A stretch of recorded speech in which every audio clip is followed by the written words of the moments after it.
Il fait partie des très très grands noms de l'art contemporain. Le peintre Victor Vacharelli, mort en 1997, un grand maître de l'illusion d'optique, est aussi indissociable de la commune de Gordes, dans le Vaucluse, où il avait ouvert un musée privé. Sa fondation est reconnue d'utilité publique depuis très exactement 50 ans. L'occasion de faire une exposition dans cette commune à voir jusqu'à fin août. Frédéric Porret, Dalila Iberaken. La pensée de Victor Vasarely, expliquée dans le château de Gordes, c'est le souhait de Pierre, son petit-fils. Dès 1970, le lieu abrite le musée didactique de l'artiste. Pierre y a travaillé.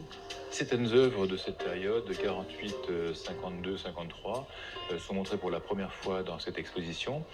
Et encore une fois, c'est une sorte de rétrospective de cette période pendant laquelle Vasarely va découvrir en quelque sorte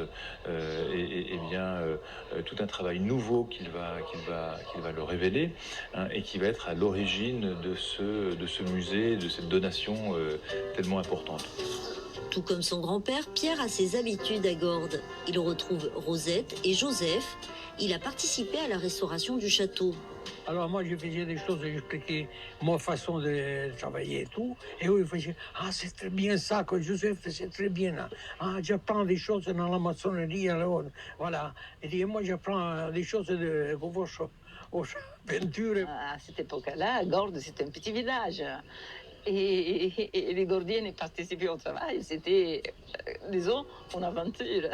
Les amis avaient pour habitude aussi de se retrouver dans la maison familiale à Gordes. C'est là que l'artiste découvre l'art optique et cinétique.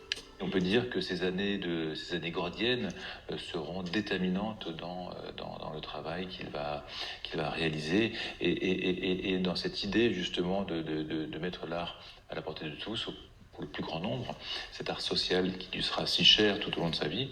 Les années gordiennes de Victor Vasarely marquent aussi toute une page de l'histoire de l'art contemporaine.